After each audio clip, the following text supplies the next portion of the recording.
Assassino Edgar Ray. E provavelmente o caso mais famoso na história deste estado. Nosso primeiro caso abalou os Estados Unidos com o assassino Edgar Ray Kill. Agora você pode estar pensando se esse doce senhor idoso pode ser. Bem, o ditado de que não se pode julgar um livro pela capa nunca foi tão aplicável.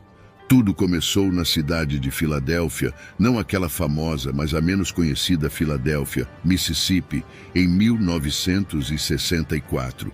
No entanto, o caso só foi encerrado em 2005. Antes disso, ele era um operador de serraria comum e um ministro batista em meio período, parecendo inocente o suficiente. Infelizmente para a cidade, ele também trabalhava como líder do KKK em seu tempo livre. Ser membro do KKK naquela época era um risco, pois o ato de direitos civis estava ganhando cada vez mais apoio. Nossas três vítimas, James Chaney, Andrew Goodman e Michael Schwerner, foram presas por excesso de velocidade uma noite. Se eles tivessem permanecido na cadeia, talvez suas vidas tivessem sido poupadas. No entanto, membros do KKK, sob as ordens de Edgar Ray Killen, esperaram por sua libertação para matá-los. Seus corpos foram encontrados e a perua em que estavam foi incendiada. Batizamos o caso de My Bone. Na época, Ray Killen era suspeito, mas foi liberado devido à sua boa reputação como pregador. No entanto, o caso foi reaberto em 2005, quando um ex-membro auxiliar do KKK, Mike Hatcher, testemunhou que Killen se gabou para ele sobre os 3 assassinatos no dia seguinte ao ocorrido. Apesar de ter 80 anos na época, Killen foi julgado por 7 dias em 2005, antes de ser acusado de homicídio culposo, em vez de assassinato pelos 3 homens. Killen foi condenado a um total de 60 anos de prisão, 20 para cada homicídio culposo. No entanto, Killen não viveria para cumprir sua sentença, pois ele faleceu aos 92 anos em 2018 dentro de uma penitenciária estadual do Mississippi, após cumprir 12 anos de sua pena.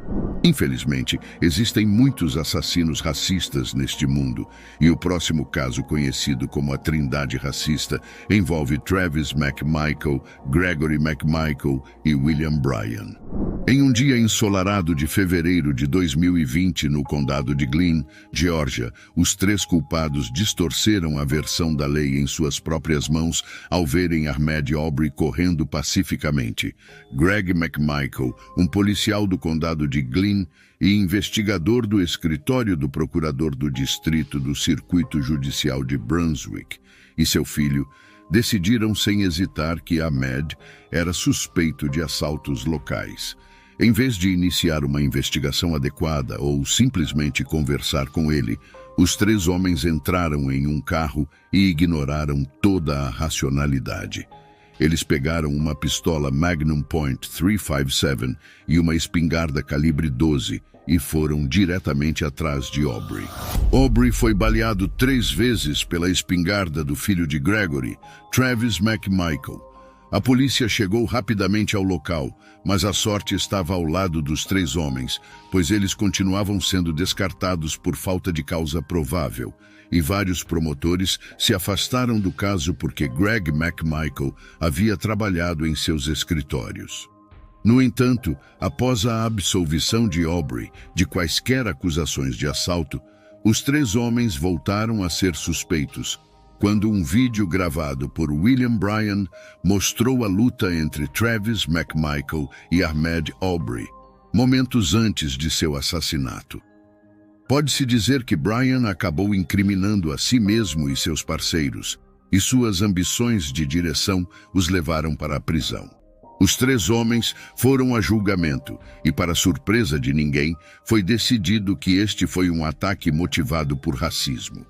Todos os 3 receberam prisão perpétua por assassinato qualificado e agressão agravada, enquanto Travis também foi acusado de assassinato doloso. Travis e Greg não têm chance de liberdade condicional, ao contrário de William Bryan, que terá uma chance após 30 anos. Considerando que ele está na faixa dos 50 anos, duvidamos que ele aceite essa oferta quando estiver tão velho assim. Nós, o júri, declaramos o réu Travis McMichael culpado. Nós, o júri, declaramos o réu William R. Bryan culpado. Nós, o júri, declaramos o réu Greg McMichael culpado. Bem, é difícil enxergar um lado positivo na morte injusta desse jovem de 25 anos. No entanto, o caso levou à introdução de legislação de crimes de ódio na Geórgia, então pelo menos ele não morreu em vão, pois essa legislação ajudará a prevenir que outros compartilhem do mesmo destino infeliz e trágico. Já viu alguém passar vergonha e perder o controle em público? Bem, às vezes isso pode se tornar catastrófico, como no caso de Jeremy Christian.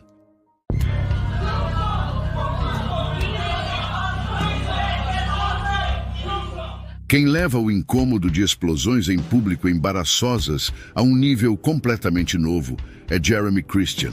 Mas isso não foi apenas uma discussão sobre um recibo de supermercado em maio de 2017. Christian estava em um trem público em Portland, Oregon, e mostrou suas verdadeiras cores racistas. O trem, assim como a maioria das cidades metropolitanas, era diverso, com passageiros de diferentes etnias e religiões, e aparentemente isso foi o suficiente para desencadear a fúria de Christian. Ele começou a fazer discursos raivosos, insultos e até ameaças de morte claramente carregadas de racismo. Na tentativa de defender seus companheiros passageiros, duas pessoas, Taliesin Mirdin Namkai Meshe e Micah David Cole Fletcher, intervieram para confrontar Christian sobre seu comportamento agressivo e racista. Em uma reviravolta horrível, após algumas trocas de palavras, Christian sacou uma faca e esfaqueou Micah e outro passageiro chamado Ricky Best. A cena do crime foi chocante e Christian fugiu como se nada tivesse acontecido, como se ele não tivesse acabado de tirar a vida de duas pessoas inocentes por causa de seu racismo distorcido.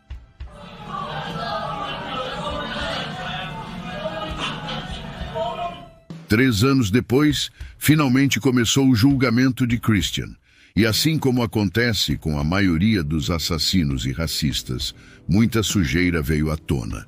O caso contou com depoimentos de mais de 40 testemunhas e revelou outras acusações, como agredir uma mulher negra no olho com uma garrafa de Gatorade e atacar adolescentes, uma das quais usava um hijab.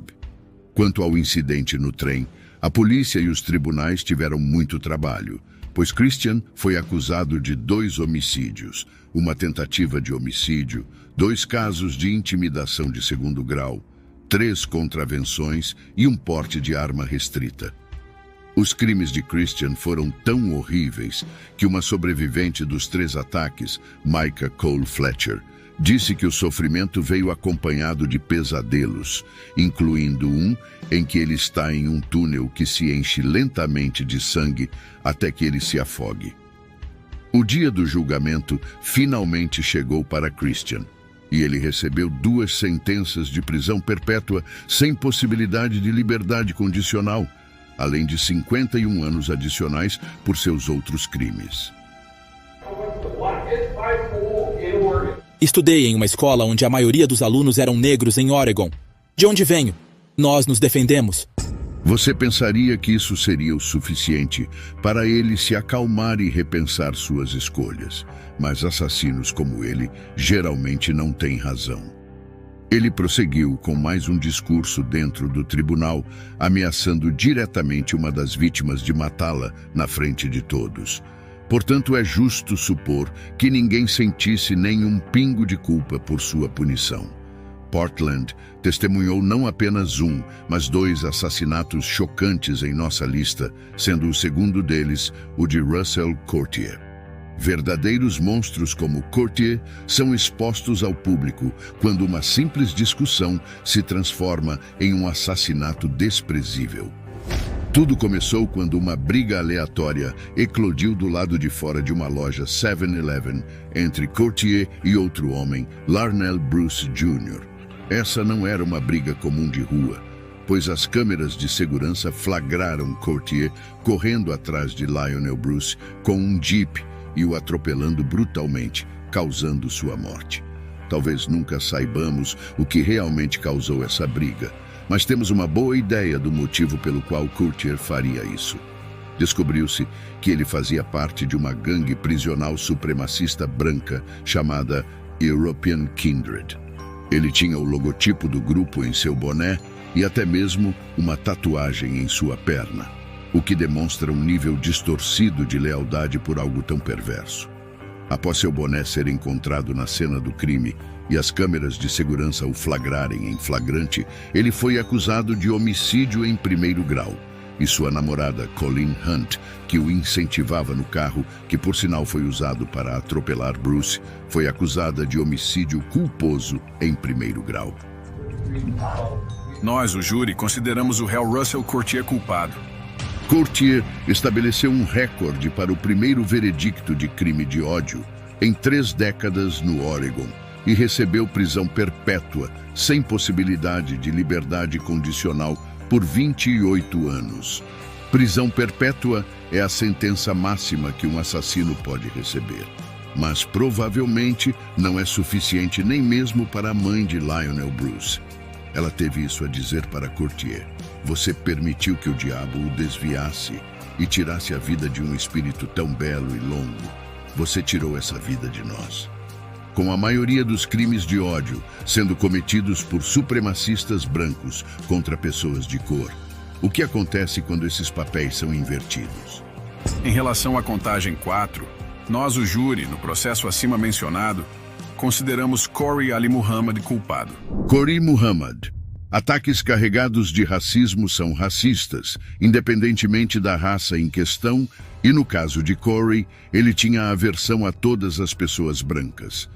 Tudo começou em 2017, no Motel 6 em Fresno, Califórnia, quando Corey atirou e matou um segurança chamado Carl Williams. Pensaria que ele pararia por aí, mas não. Ele decidiu iniciar uma guerra total contra pessoas brancas, usando a desculpa desumana de que não valia a pena ser condenado por apenas um assassinato. Em sua louca série de assassinatos, Corey matou mais 3 vítimas: Zachary Randalls, Mark Gassett e David Jackson. Ele foi acusado de 4 homicídios e 2 agressões, e apesar de tentar alegar insanidade, não enganou ninguém e foi condenado a 206 anos de prisão, sem possibilidade de liberdade condicional. Temos informações confiáveis de que ele nunca mais sairá para ferir alguém novamente.